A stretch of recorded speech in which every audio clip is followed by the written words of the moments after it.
ఓ కోడన్లు, అత్త ఆస్తి మీద హక్కు అయితే లేదట మనకు. ఈ ముచ్చట ఎరికైందా? ఇది నేను చెప్తుంది కాదు, హైకోర్టు చెప్తుంది. ఇక ఎందుకంటే అత్త ఆస్తిని ఎవరైతే కోడలు అంటే ఎవరైతే తనకు నచ్చిన కోడలుందో లేదు ఎవరైతే తనను మంచిగా చూసుకున్నారో అగో వాళ్ళకి రాసుకోవచ్చు. ఇక ఎవరైతే మంచిగా చూసుకుంటారో వాళ్ళకే ఇస్తారట. ఇక హక్కు ఉంది కదా అని చెప్పి ఆస్తిల వాటాడు కూడా ఏం లేదు. అత్త పేరు మీద ఉన్న ఆస్తి అత్తకు నచ్చిన కోడలికి ఇచ్చుకోవచ్చు.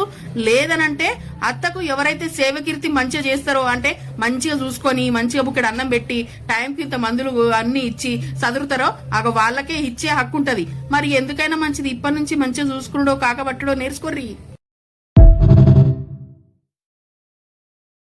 ఎన్నో చూస్తుంటాం కానీ ఇట్లాంటివన్నీ అయితే చాలా రేర్ గా చూస్తుంటాం. ఎంత కొట్లాడుకున్నా నువ్వు నేను ఒకటే అనే అత్తగోడలు చాలా మంది ఉంటే నువ్వెవరో నేనెవరో వాళ్ళిద్దరి మధ్య పచ్చగడ్డేస్తే బగ్గుమని అత్తగోడలు కూడా అంతే మంది ఉన్నారు.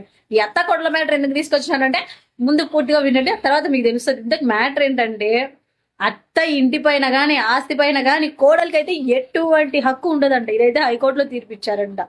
ఎందుకు హక్కు ఉండదు అంటే ఇప్పుడు అత్తగారిని సరిదే చూసుకోరు, కనీసం ఇంత అన్నం కూడా పెట్టరు, మంచినీళ్ళు అడిగితే మంచినీళ్ళు కూడా ఇవ్వరు. మంచిగా వాళ్ళని చూసుకున్నప్పుడు వాళ్ళ ఆస్తి వాళ్ళ ఇంటి పైన హక్కు మీకు ఎలా ఉంటది చెప్పండి? అలా అని అందరు కోడళ్ళు అలాగే ఉండరు. అత్తగారిని అమ్మలాగా చూసుకునే కోడళ్ళు కూడా ఉంటారు. అటువంటి వాళ్ళకి ఏమిచ్చినా అత్తగారు తక్కువే. కానీ అత్తగారిని అస్సలు చూడుకోకుండా వాళ్ళ వయసు అయిపోయిందని చెప్పేసి వాళ్ళని భారం అనుకొని బయటికి వేసేస్తుంటారు కదా, పట్టించుకోకుండా చాలా రూడ్ గా బిహేవ్ చేస్తుంటారు అత్తగారితో. అటువంటి వాళ్ళకైతే కన్నా ఎటువంటి హక్కు ఉండదంట అత్తగారి ఇంటి పైన గాని ఆస్తి పైన గాని. ఇంతకు మీరు చెప్పండి, కామెంట్ లో చెప్పండి, ప్రేమాభిమానాలు ముఖ్యమా లేదంటే ఆస్తి అంతస్తులు ముఖ్యమా? నేనైతే ఆస్తి అంతస్తువులు కాదు, నాకైతే గన ప్రేమాభిమానాలే ముఖ్యం. ఎందుకంటే ప్రేమ అయితే గన జీవితాంతం తోడుగా ఉంటది. నువ్వు రేపొద్దున చచ్చిపోయినా సరే అది నీ పరువు నిలబెడుతుంది, నీ పేరును కూడా గుర్తుగా పెట్టుకొని తలుచుకునేలాగా చేస్తుంది. ఈ ఆస్తులు అంతస్తులు ఇవన్నీ అయితే ఉత్త సొల్లు, అవి కరిగిపోయేటి అనమాట. ఐస్ గడ్డ అట్లా ఐస్ గడ్డని బయట పెడితే ఎట్లా కరిగిపోతుందో ఫ్రిడ్జ్ లో నుంచి తీసి, అట్లాగే ఆస్తి అంతస్తులు కూడా ఖర్చు పెడితే కరిగిపోతాయి. సో వాటి వల్ల పెద్ద యూజ్ ఉండదు. మన ప్రేమాభిమానాలు మన మంచితనమే ఎప్పటికైనా కానీ తిరిగి వస్తుంది. ఓకేనా? ఎవరైనా సరే ఇది మాట గుర్తు పెట్టుకొని ఇంతకు మీకు ఏది ముఖ్యమో కామెంట్ చేయండి.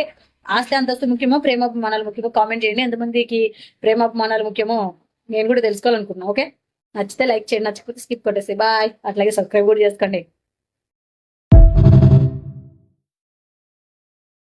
రీసెంట్ గా తెలంగాణ అసెంబ్లీలో ఒక చట్టాన్ని అయితే తీసుకొచ్చారు. దాన్ని కూడా ఏకగ్రీవంగా ఆమోదించారు. ఆ చట్టం అయితే నాకు చాలా బాగా నచ్చిందండి. అదేంటంటే గవర్నమెంట్ ఎంప్లాయీలు, ప్రైవేట్ ఎంప్లాయీలు, ఎమ్మెల్యే, ఎమ్మెల్సీ, కార్పొరేటర్లు, కౌన్సిలర్లు, చివరికి సర్పంచ్ తో సహా వాళ్ళ అకౌంట్ నుంచి వాళ్ళ జీతం నుంచి 15% లేదా 10,000 డైరెక్ట్ గా పేరెంట్స్ అకౌంట్ లో పడేలాగా చట్టం తీసుకొచ్చారు. సో ఎవరైతే తల్లిదండ్రులు పట్టించుకోరో ఆ తల్లిదండ్రులు డైరెక్ట్ గా కలెక్టర్ కి అప్లికేషన్ పెట్టుకోవడం ద్వారా 2 months అంటే 60 రోజుల లోపల వాళ్ళ అకౌంట్ లో డైరెక్ట్ గా డబ్బులు పడేలా ఈ చట్టం చేస్తుంది. సో ఎవరైతే తల్లిదండ్రులు పట్టించుకోరో వాళ్ళందరికీ చట్టం చాలా బాగా ఉపయోగపడుతుంది. అందుకే నాకు చాలా బాగా నచ్చిందండి.